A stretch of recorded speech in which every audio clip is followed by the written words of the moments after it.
আসসালামু আলাইকুম। কেমন আছেন সবাই? আশা করি আল্লাহর রহমতে সকলেই ভালো আছেন। অ্যাকাউন্টিং ফ্যামিলির হিসাব বিজ্ঞান ধারাবাহিক প্রক্রিয়ায় আজকে আমি আপনাদের সামনে হিসাব বিজ্ঞান থেকে একটি গুরুত্বপূর্ণ বিষয় নিয়ে আলোচনা করব। বিষয়টি হচ্ছে আমাদের কন্ট্রা দাখিলা বা কন্ট্রা এন্ট্রি কাকে বলে? আমরা যখন নগদান বই প্রস্তুত করতে যাই, তখন নগদান বইয়ের ভিতরে আমরা সাধারণত কন্ট্রা এন্ট্রির সম্মুখীন হই। আবার আমাদেরকে ক নাম্বার সৃজনশীল প্রশ্নে তারা কন্ট্রা দাখিলা দিতে বলে। তো আমরা কিভাবে একটি প্রশ্ন পড়ে সেখান থেকে আমরা চিহ্নিত করতে পারবো কোন লেনদেনটি আমাদের জন্য কন্ট্রা এন্ট্রি, তা নিয়ে আজকের আমাদের এই ভিডিওটি একটু ভালোভাবে দেখলে আজকের পর থেকে ইনশাআল্লাহ আপনাদের কন্ট্রা এন্ট্রি নিয়ে কি হবে না, আর কোনো সমস্যা হবে না। দেখেন, আমরা এখানে আপনাদের জন্য লিখে রাখছি কন্ট্রা দাখিলা। এই কন্ট্রা দাখিলা যে কথা, কন্ট্রা এন্ট্রি আমাদের জন্য একই কথা।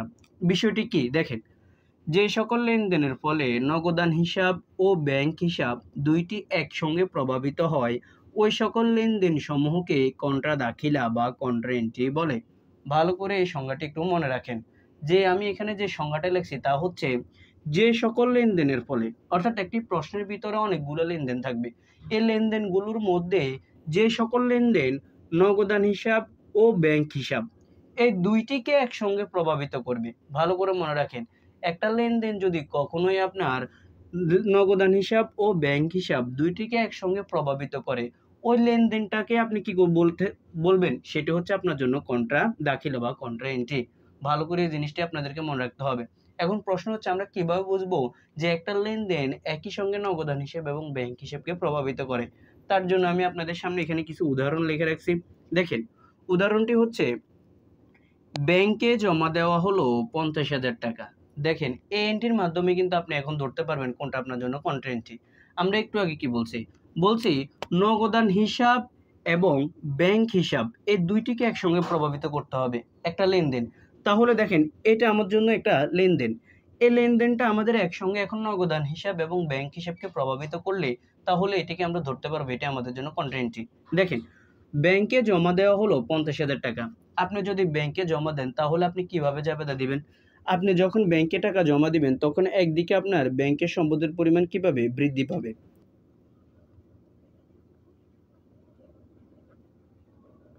ব্যাংক হিসাব ডেবিট দিকে লিখবেন এবং নগদান হিসাবকে আপনি লিখবেন কোন দিকে? ক্রেডিট দিকে।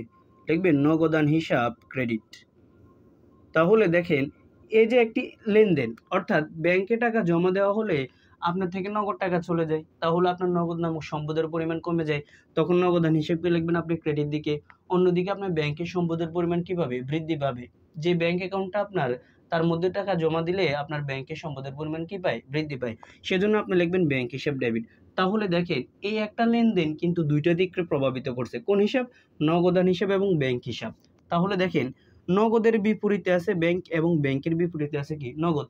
তাহলে এই যে একটি লেনদেন একই সঙ্গে নগদান হিসাব এবং ব্যাংক হিসাব দুইটিকে প্রভাবিত করছে, এটি আমাদের জন্য একটি কন্ট্রা এন্ট্রি। আর ভালো করে মনে রাখেন, যখন আপনারা নগদান বই করতে যাবেন, কন্ট্রা এন্ট্রিকে আপনারা প্রকাশ করবেন ক দ্বারা বা সি ধারা। ক অথবা সি দ্বারা আপনারা কি করবেন? এটিকে প্রকাশ করবেন। কারণ সি তে হচ্ছে কন্ট্রা, ক তে হচ্ছে কি? কন্ট্রা। অর্থাৎ কন্ট্রা এন্ট্রিকে আমরা ক দ্বারা আর বা সি দ্বারা কি করি? প্রকাশ করে থাকি। ২ নাম্বারটি বলছে, ব্যবসায়ের প্রয়োজনে ব্যাংক হতে উত্তোলন ২০,০০০ টাকা। আপনি ব্যবসায়ের প্রয়োজনে ব্যাংক থেকে উত্তোলন করছেন। তাহলে আপনি কিভাবে জাবেদা দিবেন? আপনি যেহেতু ব্যাংক থেকে উত্তোলন করছেন, আপনি এখানে লিখবেন নগদান হিসাব ডেবিট। দেখেন, উত্তোলন কিন্তু ২ ভাবে হয়। একটি হচ্ছে মালিকের জন্য, আরেকটি হচ্ছে ব্যবসায়ের জন্য। ব্যবসায়ের জন্য যখন উত্তোলন করবে, তখন তাকে নগদ নামে লিখে ফেলবেন। তাহলে আমরা এখানে লিখব নগদান হিসাব ডেবিট। আর অন্যদিকে যেহেতু আমি ব্যাংক থেকে উত্তোলন করছি, আমার ব্যাংকের সম্পদের পরিমাণ কমে যাবে। সেজন্য আমরা এখানে লিখব ব্যাংক হিসাবকে ক্রেডিট দিকে। তাহলে এখানে খেয়াল করেন, ব্যাংকের বিপরীতে কিন্তু নগদ আছে। তাহলে এই এন্ট্রিটাকে আমরা কি করতে পারবো? কন্ট্রা এন্ট্রি বলতে পারবো। ভালো করে মনে রাখেন, যদি আমাদের ব্যাংকের বিপরীতে, অর্থাৎ ব্যাংকের বিপরীতে নগদ, নগদের বিপরীতে যদি ব্যাংক থাকে কোনো এন্ট্রির ভিতরে, তাহলে এটিকে আমরা বলতে পারবো কন্ট্রা এন্ট্রি। কারণ এই লেনদেনটি আমাদের একসঙ্গে নগদান হিসাবকেও প্রভাবিত করছে, অন্যদিকে আমাদের ব্যাংক হিসাবকেও কি করছে? প্রভাবিত করছে। আমরা সংজ্ঞার ভিতরে বলছি, নগদান হিসাব এবং ব্যাংক হিসাব দুইটিকে একসঙ্গে প্রভাবিত হয়, ওই সকল লেনদেন সময়কে আপনি কি বলবেন? কন্ট্রা এন্ট্রি বা কন্ট্রা দাখিলা বা কন্ট্রা এন্ট্রি বলতে পারবেন। এরপরে দেখেন, আমরা ৩ নাম্বারটি দেখি। নগদ টাকা নিয়ে ব্যাংক হিসাব খোলা হলো ৩০,০০০ টাকা। আপনি নগদ টাকা নিয়ে ব্যাংক হিসাব খুলছেন। তাহলে একদিকে আপনার ব্যাংকের সম্পদের পরিমাণ বৃদ্ধি পাবে। আপনি জাবেদা দিবেন ব্যাংক হিসাব ডেবিট।